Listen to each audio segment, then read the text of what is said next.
예.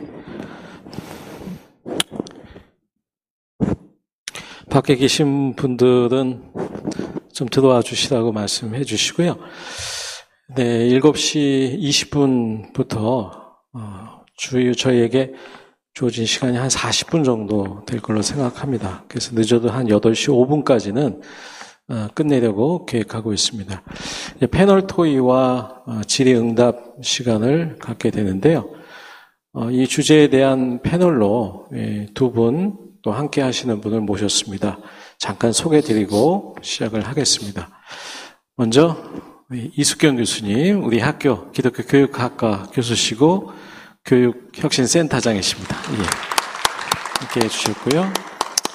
그 다음에 이 행사, 이 포럼을 준비하면서 패널에 오늘 저녁에 함께하는 우리 신대원 학생분 중에, 원우분 중에 한 분 참여하시면 어떻겠느냐 이렇게 부탁을 드렸고요.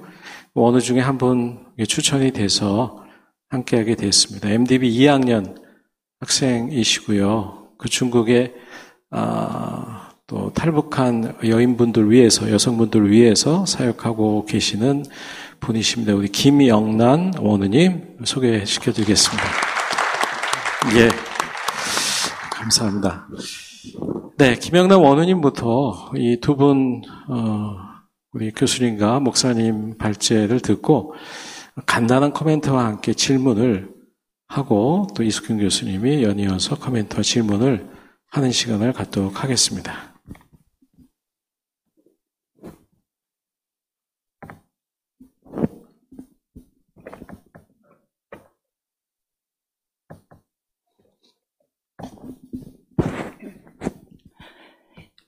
네, 두 분의 글을 읽고 여기서 나눌 수 있어서 저는 개인적으로 너무 감사하고 영광입니다. 그러면서 동시에 제가 지금 너무 민망합니다. 네, 이 포스트 코로나 시대의 신학과 목회의 방향, 제가 관심이 있는 주제이고요. 두 분의 글을 통해서 유익을 누릴 수 있었습니다. 먼저 교회 본질을 생각하게 되었는데요. 정영구 목사님께서 코로나를 지나는 교회 모습을 구체적으로 말씀해 주셔서 실제적으로 다가왔습니다. 코로나는 그 자체만으로도 힘들고 여러 가지 어려움이 많습니다. 그렇지만 코로나를 통해서 이 발생한 위기적 어려움이 그 코로나 그 자체가 주요 원인이라기보다는 코로나 이전의 교회 예배, 양육 이런 실제 내적인 실제가 드러나게 되었다. 그러니까 코로나를 지나며 교회의 연약한 모습이 드러난 것을 말씀하셨는데 그 부분에 대해서 저도 많이 공감하게 되었고 또 그 내용을 통해서 교회의 본질을 대하여 접근하며 볼 수 있게 되었습니다. 제가 2학년이라 그 일반 서신 과목을 공부하고 있습니다. 그 수업 시간을 통해서 1세기, 2세기 교회들을 보면서 지금 이 시대 교회 문턱이 너무 낮은 것을 볼 수 있었습니다. 물론 전도의 문턱을 높이자 이런 거는 아닙니다. 그렇지만 지금 이 시대에 신자의 낮추어진 수준이 코로나를 통해서 드러나게 되고 또 어려움을 겪었지만 하나님 앞에서 고민하며 바른 방향으로 나갈 수 있는 중요한 터닝포인트의 시점으로 또한 여겨지게 됩니다. 정영구 목사님께서 교회 각 상황들을 실제적으로 이렇게 전달해 주실 때 각 섹션마다 이렇게 위기 또 그 다음은 기회 이렇게 표현하시고 풀어주셨습니다. 위기와 기회, 포스트 코로나 시대를 구체적으로 또 명확하게 접근할 수 있어서 개인적으로 참 감사했습니다. 또 한 가지를 나누고 싶은 것은 이 코로나를 지나면서 목양의 방법, 성도들과 상호작용, 관계 이런 전달의 문제를 고민하신 걸 보게 되었습니다. 이전에는 내용을 잘 준비하는 것이 중점이 있다면 지금은 이 내용을 어떻게 잘 전달할 것인가 또 그거와 함께 목양에 대한 대상에 대한 고민이 더하여지는 것을 보게 되었습니다. 신성욱 교수님의 균합적 방향으로 진리를 전달하는 것, 또 정영구 목사님께서 현장에서 실제적으로 시도했던 방안들을 제가 반복해서 읽으며 저에게 이런 생각이 들었습니다. 전달, 성도의 상호작용, 이 부분이 단순히 이 전달적인 방법만 있는 건 아니구나. 이 방법을 통하여서 성도 각 사람에게 관심을 갖게 되는 그 계기가 되구나라는 생각이 들었습니다. 더불어 우리가 이 목양을 통하여서 교회인 우리가 하나로 연합되어지는구나라는 마음도 들었습니다. 그래야 이 코로나가 위기이고 우리가 고민과 상호작용에 대한 고민과 이런 것들이 있지만 또 우리의 목양의 본질, 교회의 본질인 연합에 대하여서 또 사람의 관계에 대해서 생각할 수 있어서 참 좋았습니다. 단절의 시간 같은 코로나를 통해 오히려 사람 연합을 발견하게 되어서 저는 굉장히 좋았습니다. 질문도 지금 같이 할까요? 예. 질문을 두 가지를 생각해 보았습니다. 질문 1, 정영구 목사님 글을 읽고입니다. 공동체를 세워야 하는 위기에 대한 기회로 소모임과 직분의 직능 회복을 말씀하셨습니다.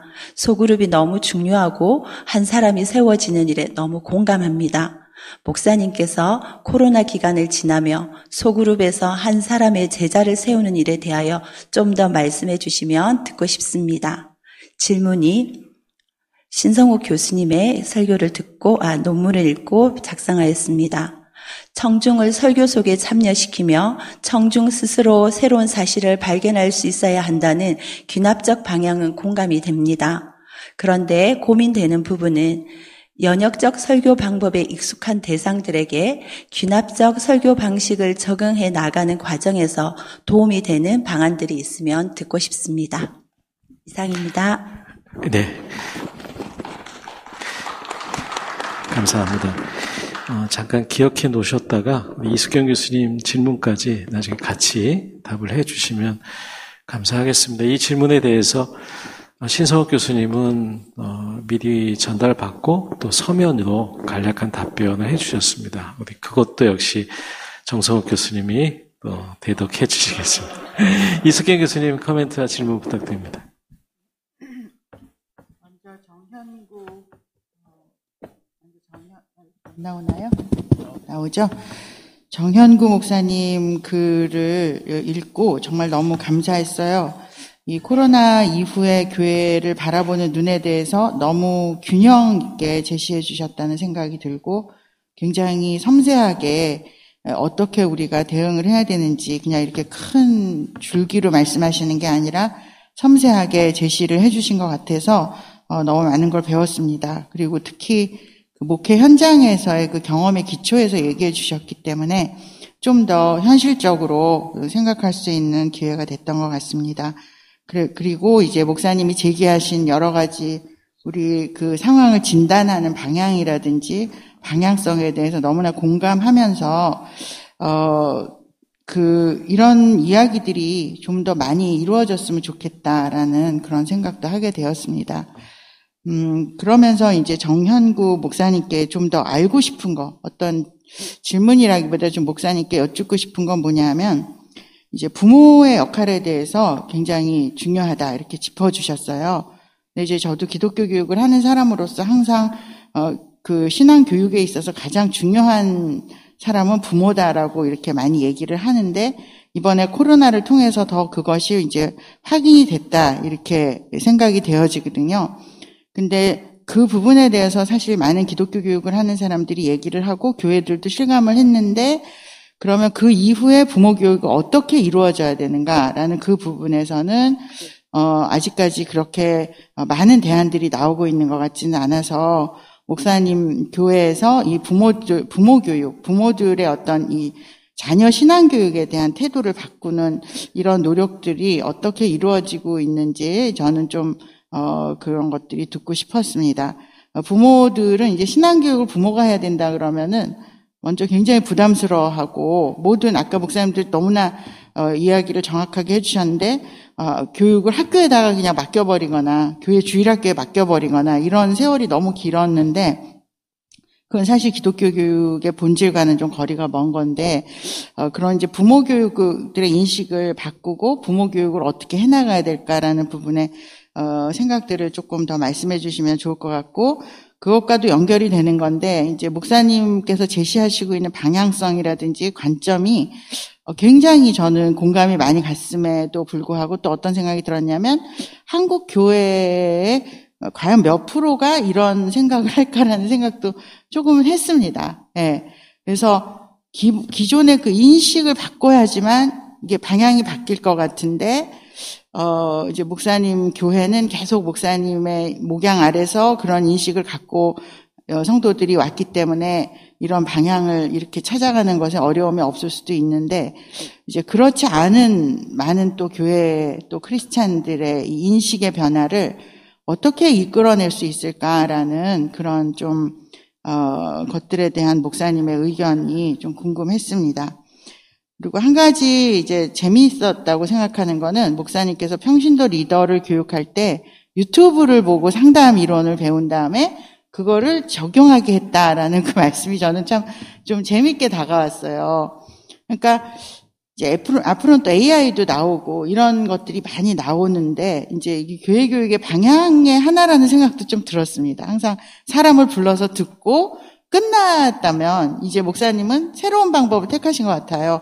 유튜브를 통해서 정보를 듣고 그거를 실제로 해보는 것으로 교육의 방향을 좀 바꾸신 것 같은데, 참 그런 부분은 정말 의미 있게 다가왔고, 또 이제 그런 걸 하시면서 또 특별히 좀 느끼신 게 있다면 그런 얘기도 듣고 싶었습니다. 신성욱 교수님 논문에 대해서 말씀을 드리고 싶습니다. 신성욱 교수님이 이제 설교에 있어서 청중의 중요성을 굉장히 많이 강조하신 것 같고, 청중들과 함께 가야 된다 이런 걸 강조하시면서 귀납적인 방법으로의 접근, 여러 가지 방법들, 구체적인 방법들도 제시해 주셨고, 굉장히 많이 그 부분의 중요성을 강조해 주셨는데, 저는 약간 이런 생각도 들었어요.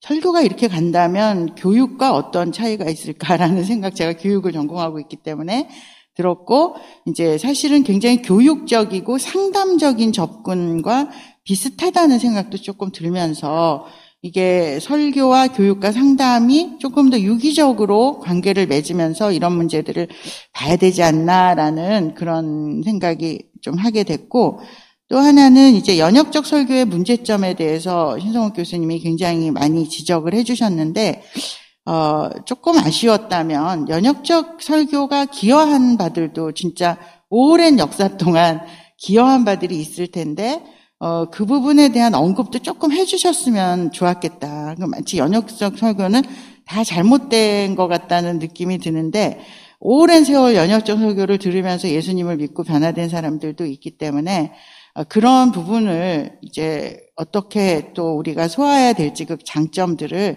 이런 부분도 조금 더 다루어 주셨으면 좋았겠다라는 생각을 했습니다.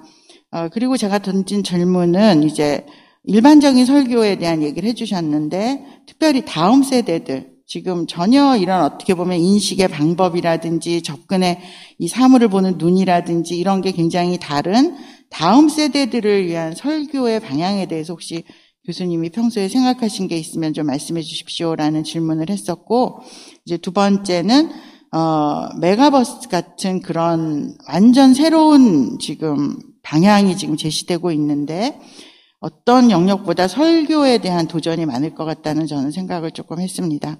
그런 문제들에 대해서는 또 설교학자로서 또 어떤 생각을 갖고 계시면 좀 그런 생각을 들어보고 싶다는 그런 질문을 던졌습니다. 예. 합해서 한 3가지 정도의 질문이 각 발제하신 분께 주어진 것 같습니다. 우리 정현구 목사님 먼저 그 질문 답을 좀 간략하게 해주시면 감사하겠습니다. 교회 목회를 하면서 어쩌면 가장 힘든 일이 뭘까 하면, 오늘도 설교도 나오고 교회 전반적인 뭐 행정 이런 것도 있지만 리더 세우는 게 가장 힘듭니다. 그리고 이 일은 정말 엄청난 에너지가 들어가야 되고 쉬지 않고 해야 됩니다.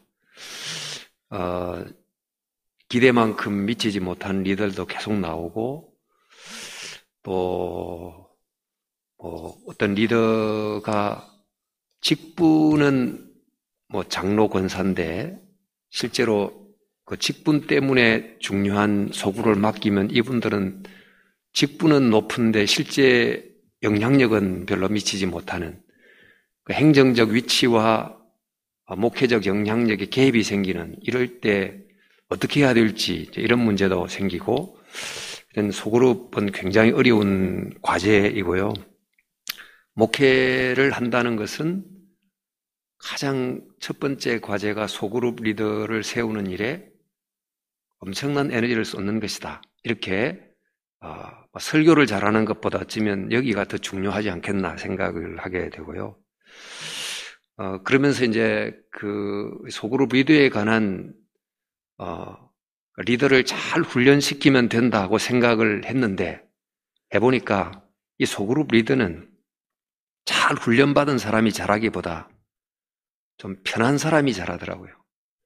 그러니까 이 소그룹 리더의 기준을 높여서 ABC 어떤 교육과정을 수료한 사람이 하는 게 아니고 이 모임 자체를 성경 공부 모임이 아닌 편안한 가정 모임 같은 편안한 모임으로 바꾸어서 누구든지 할 수 있게 하고 함으로 배우게 하는 약간 이제 소그룹 목표의 어떤 모델을 좀 바꾸는 것이 또 하나의 저희들에게는 또 하나의 방법이 됐고 그리고 또 모였을 때 이야기를 재밌게 이끌어가는 사람이 있고 이야기를 막는 사람이 있는데 대화법이 굉장히 중요하다는 것을 많이 알게 됐습니다.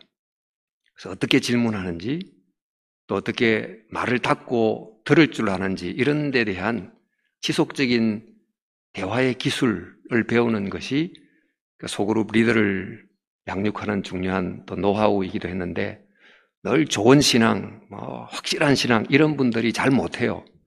오히려 편안한 사람, 잘 웃기는 사람, 또 나는 잘 못해요 하고 자기 자신을 막 이렇게 모임 속에서 이렇게 뭐랄까 무너뜨리는 사람 이런 사람이 소그룹 리더를 굉장히 잘한다 그래서 소그룹 리더 양육에 대한 너무 1단계, 2단계, 3단계 이런 제자 훈련과는 좀 다른 어프로치로 소그룹 리더를 세워야 되겠다 하는 것이 좀 목회 중에 발견한 내용이고 또 좀 그래서 누구든지 당신도 할 수 있습니다. 이런 자신감을 주면서 소그룹 리더를 좀 만들어 가려고 하고 있습니다. 네. 그리고 제가 계속 이어 또 답을 해야 될까요? 네.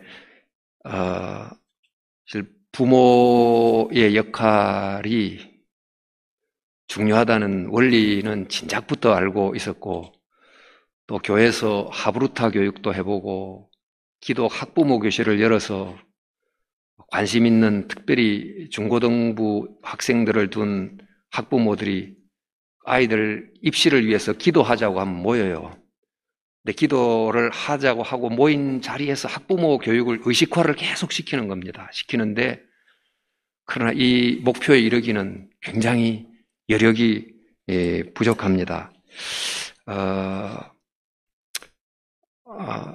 의식이 바뀌어야 행동이 바뀌기 때문에 지금도 그렇게 해도 그 학교 교육은 학원에 맡기고 교회 교육은 주일학교에 맡기고 또 부모는 그냥 데리고 학원에 데려다 주면 되고 교회에 데려다 주면 된다는 의식이 잘 안 바뀌고 있습니다.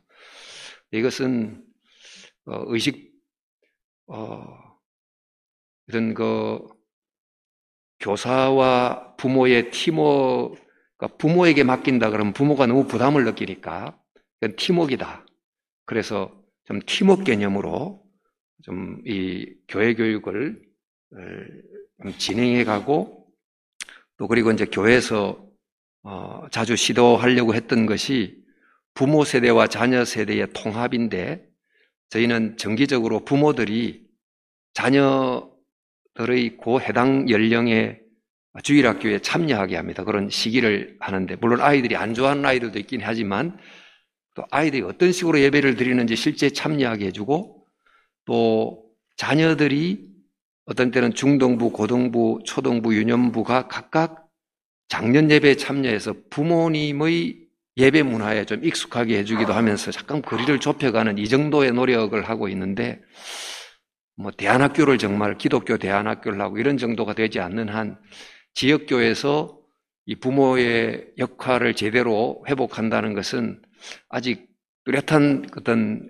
가시적 결과는 없는 이제 뭐 그런 생각만 가지고 노력하고 있는 상황입니다. 네.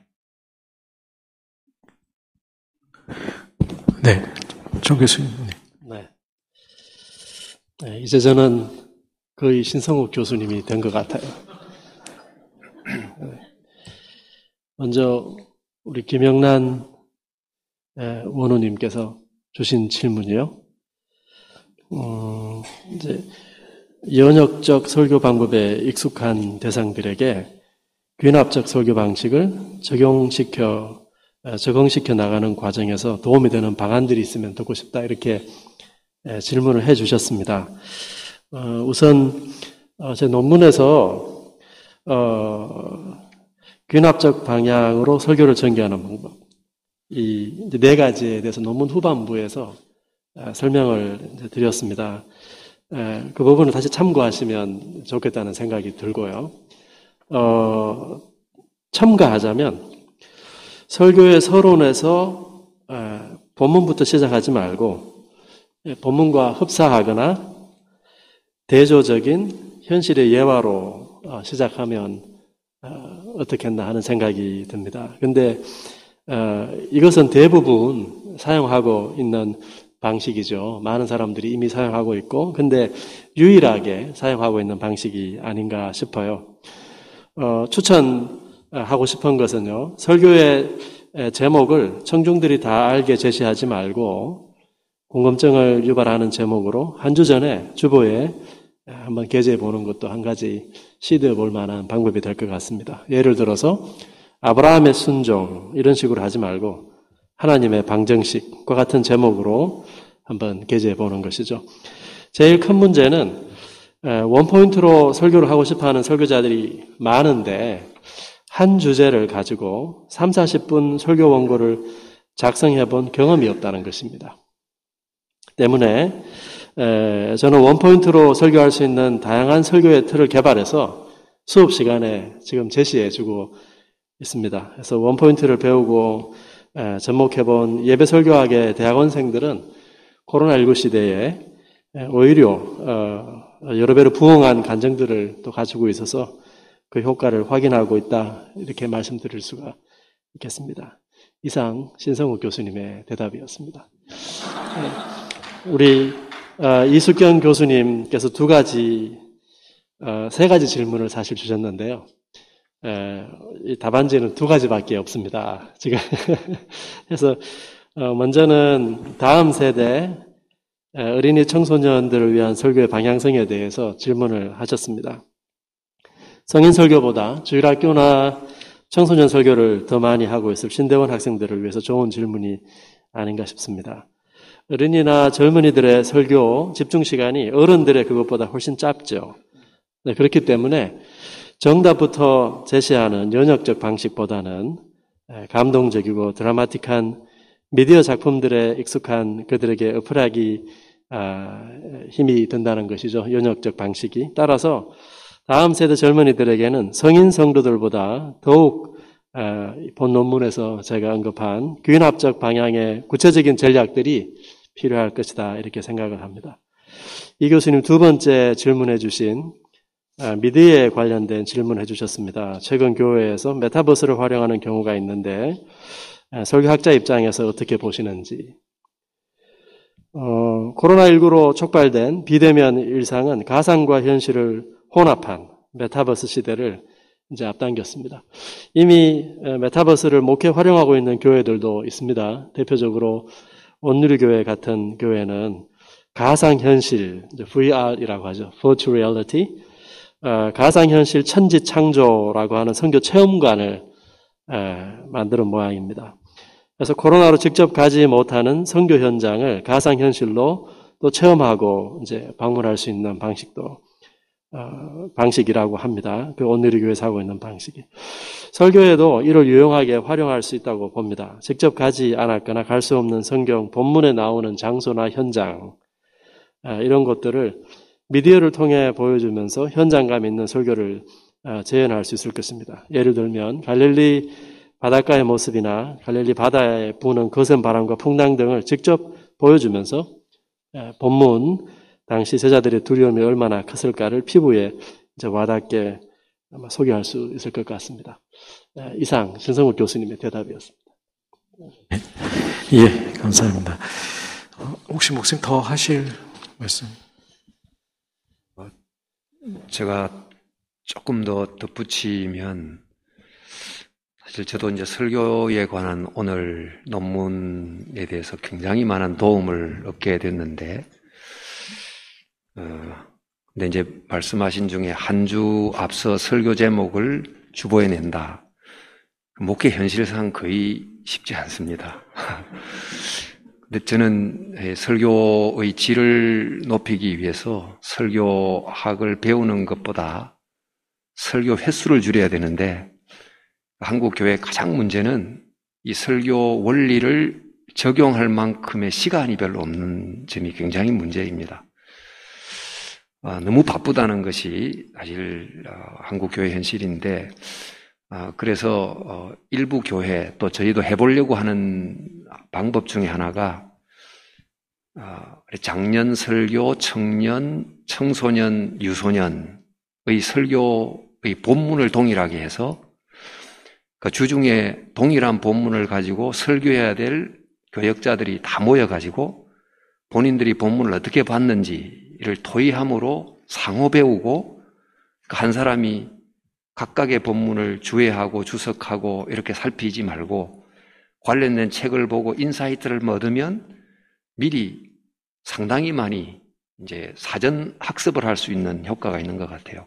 자, 그렇게 하고 마치고 난 다음에 동일한 본문으로 설교했기 때문에 주일 설교가 끝난 다음에 회의할 때 피드백을 하면서 어떤 점이 좋았고 부족했고 이렇게 하면 설교를 하면서 원리를 적용하고 또 설교의 능력도 자꾸 배가가 되는 이런 효과가 있지 않겠나, 그런 생각이 들게 됐고, 또 코로나 기간 중간에 우리 교수님도 언급하셨지만 저희가 그 이전에는 모여서 주일 예배를 마치고 오후 성경 공부 시간에 참석한 사람들을 중심으로 강사를 불러서 강의를 했습니다.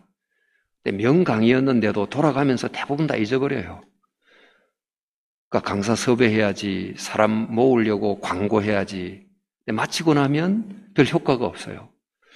그래서 이제 유튜브 시대이다 보니까 아예 유튜브 속에 유익한 것을 10가지 코스로 10가지 유튜브를 쭉 저희가 생각하는 것으로 선별을 해서 한 주 동안에 카톡으로 사전에 보도록 전부 공유하고, 본 다음에는 와서 명강사를 초청할 필요도 없습니다. 그러니까 최고의 강사 강의를 다 들었고, 그 다음에 소그룹이 모여서 토의하고 적용하니까 진짜 남는다는 것. 비용도 적게 들고 또 실제적이고. 그래서 이건 이제 코로나 이후 시대에, 온라인 시대에 특별히 교회 규모의 크기 없이 굉장히 다양하게 적용할 수 있는 아주 편리한 학습법이다 하는 것을 저희가 알게 됐고, 또 앞으로 잘 활용을 하려고 하고 있습니다. 네. 예, 감사합니다. 혹시 이 교수님이나 원우님 추가적인 질문은 없으신가요? 예, 우리 원우 분 중에 한 분, 또 교수님 중에 한 분이 질문을 했습니다. 질문이 많지는 않은데요. 시간이 되면 혹시 손을 들어서 할 수 있는 기회도 드리겠는데, 일단 들어온 질문에 대해서 이제 정형구 목사님 오셨으니까 이제 정형구 목사님이 대답을 해주시는데, 정성국 교수님은 돌아오셔서 또 추가적인 답이 있으시면 하셔도 되고요. 또 다른 또 패널 토의자분들도 함께 참여하셔도 됩니다. 네, 신대원 1학년 이하람 원우가 질문한 것들 중에 하나 제가 질문하는데요. 인격적 대면, 인격적 대면이 어떻게 이루어지는 건지 모이기를 함께 할 때, 근데 이제 가상 공간에서 또 비접촉, 이런 어떤 대면과 비대면 상황 속에서 인격적 만남의 차이는 없는지, 이런 부분에 일단 인격적 만남 자체에 대해서 생각하시는 부분들을 좀 나눠주시고, 이게 가상 공간에서 이루어질 때 별 차이 없는 건지, 어떤 한계가 있는 건지, 이제 그 부분과 관련된 얘기가 좀 논의됐으면 합니다. 질문입니다.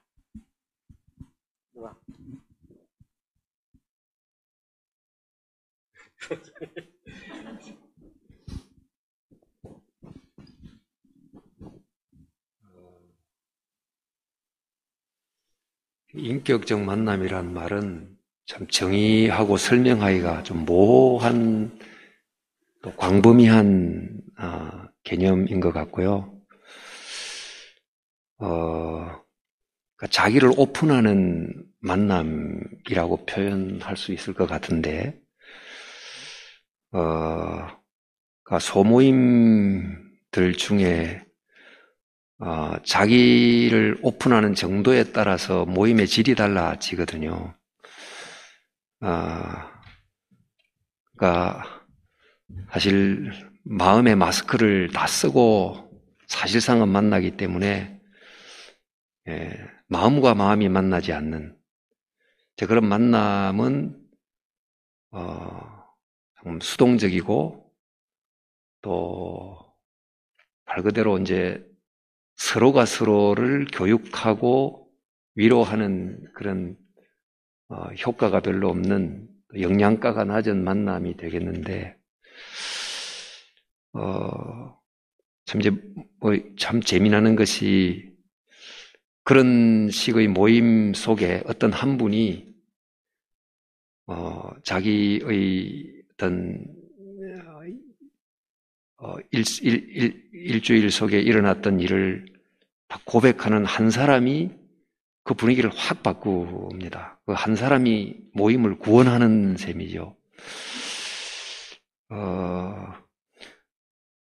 그리고 인격적 만남은 온라인, 오프라인의 방법 문제이기보다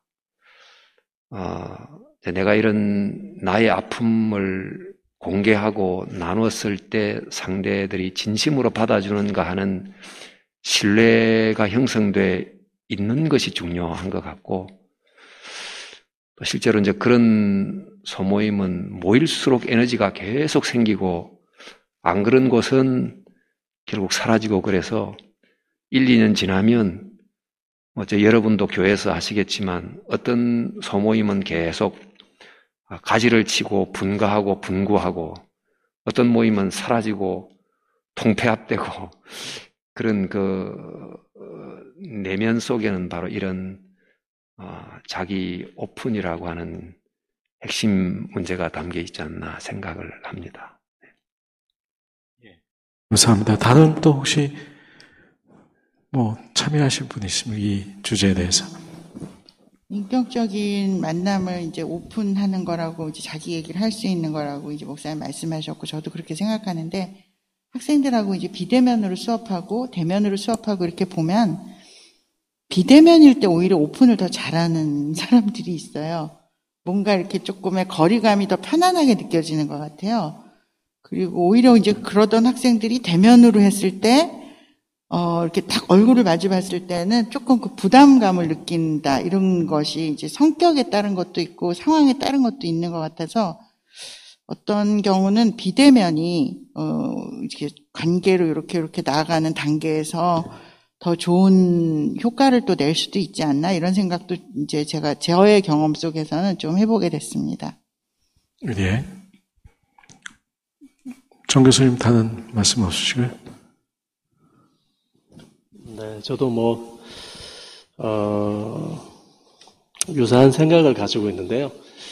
그러니까 결국 다른 사람에게로 제가 가지 못하고, 또 그 사람을 나에게로 들어오도록 자리를 마련해 주지 못하는 이유가 있지 않겠습니까? 저는 이제 이제 많은 경우가 이제 우리에게 있는 어떤 fear 같아요. fear. 그래서 그래서 상대에 대한 불신일 수도 있고, 아니면 나를 드러냈을 때 또 드러나는 그게 어떤 수치일 수도 있고, 근데 요한 이야기 하는 것처럼 제가 지난번에도 같은 이야기 한 것 같은데요. 사랑 안에 두려움이 없고, 그러니까 어떤 소그룹 신앙 공동체 안에서 이제 먼저 그 사랑을 베풀어주고, 그래서 서로 주고받는 사랑 때문에 두려움이 이제 자물쇠가 열리고 서로 인격적인 교제가 이제 일어나는 것을 몸으로 경험하는 것 저는 굉장히 중요하다고 생각을 합니다. 그래서 비대면 방금 이숙경 교수님하고 말씀하신 걸 저도 조금 제 스스로도 좀 유사한 경험을 했거든요. 그러니까 실제로 몸으로 만났을 때 권력 거리가 굉장히 커져요. 상당히 굉장히 크게 느껴지는데, 온라인상에서 줌으로 만날 때는 그냥 똑같은 사각형 안에 똑같은 크기로 들어가 있는 거거든요. 그러니까 훨씬 하고 싶은 말을 쉽게 하게 되는 경우들이 이제 많더라고요. 근데 이제 그마저도 학생들이 이제 극복하지 못한 학생들이 훨씬 많은 게 이제 사실이고요. 제가 이제 몸으로 만나서 실제로 그 속에서 이 그리스도인 공동체 속에서 인격적인 만남이 이루어져서 사람이 성장해 나가는 것을 경험해 본 사람. 저는 그걸 알고 있는 사람이 그 공동체 안에 있는가 없는가라고 하는 것이 굉장히 중요하다고 생각을 하고요. 그러니까 바울 같은 경우는 고린도전서 13장에서 사랑 이야기를 하면서 그래서 제일 먼저 사랑은 오래 참고 이렇게 이야기를 하잖아요.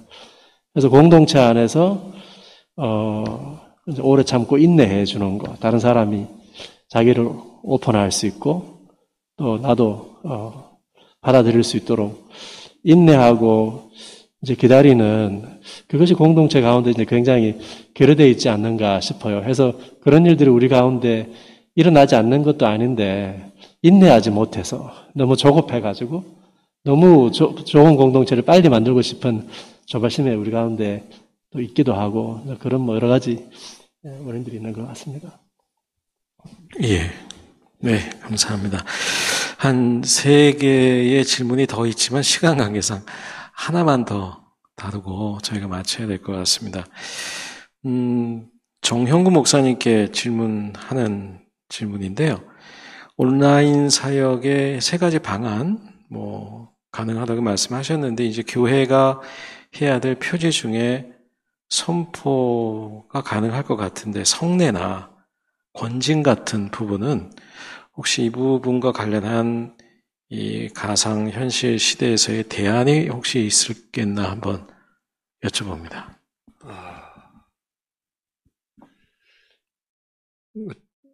사실 그 부분은 저도 잘 모르겠습니다. 온라인 교회가 들어 생기고 있는데, 온라인 교회가 되면 성찬 문제를 어떻게 해야 되는지, 또, 그 멤버들 간의 관계를 어떻게 해야 되는지, 지금은 이제 실험 단계이기 때문에, 또 그것도 실제로 경험해 본 사람은 좀 말할 수 있겠지만, 그러니까 단지 이제 온라인 교회가 반드시 생길 것 같다는 예상을 제가 한 것이고, 온라인 교회 안에서의 말씀 질문하신 그것을 어떻게 해야 될지는 제가 아직 잘 모르겠습니다. 나름 또 방법이 나오진 않을까 이렇게 생각은 하는데, 예, 그렇습니다. 예, 제가 8시까지라고 말씀을 드렸고, 그게 이제 주어진 패널2의 40분 시간입니다. 그래서 질문해 주셨는데, 답을 듣지 못해서 양해 말씀 부탁드리겠고요. 이제 우리 4분 수고해 주신 분들께 다시 한번 여러분 박수로 격려도 해 주시면 좋겠습니다.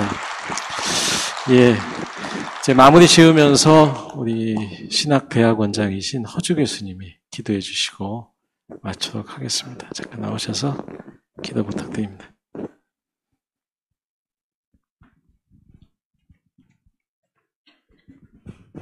하나님, 저희들을 부르시되 이전에 가지 못하고 또 알 수 없었던 이 코로나 가운데 저희들을 신학교에 보내주시고 또 이 시대 가운데 목회하게 하시고 또 말씀의 교사로 또 강의하며 연구하게 하신 그 주님의 그 부르심과 뜻을 저희들 함께 고민하기를 원합니다. 오늘 귀한 글과 또 토론 가운데 저들에게 많은 고민을 던져주시고 또 문제를 또 생각하게 하시고 그 가운데 저를 기도하며 또 순종하며 말씀 앞에 하나님의 뜻을 더 잘 정밀하게 찾기를 원합니다. 하나님, 우리를 불쌍히 여겨 주십시오. 저희들의 부르심이 하나님의 그 거룩한 부르심에 온전히 응답하는 저희들 삶 되기를 원합니다. 그리하기에 이 혼란과 위기의 시기에 복음을 붙잡고 오로지 그 좁은 길을 가고자 하는 저희들의 그 사명과 소명에 더 정직하게 바르게 응답할 수 있는 그러한 상황을 맞이하게 하심을 또한 감사드립니다. 하나님, 우리 학교를 이 상황 가운데 어떻게 또 응답하고 또 섬겨야 할지 가르쳐 주시고 말씀의 교사로 세운 우리 교수님들과 또 모든 지도자들 가운데 하나님께서 정직한 영을 더하셔서 더 열심히 잘 섬길 수 있게 하시되 그야말로 주님의 그 부르심에 온전히 응답할 수 있도록 도와주시기를 원합니다. 이 시대 가운데 하나님 신학도로 부르셨습니다. 우리 신대원 원우 한 분 한 분 저들의 삶과 가정과 또 사역과 또 생업 가운데 함께 하셔서 낙심하지 아니하되 주 앞에 열심을 품고 이 시대를 이겨낼 수 있도록 지혜와 용기를 더하여 주옵소서. 하나님 감사합니다. 영광 거두어 주옵소서. 예수님 이름으로 기도드립니다. 아멘. 네, 수고하셨습니다. 마치겠습니다.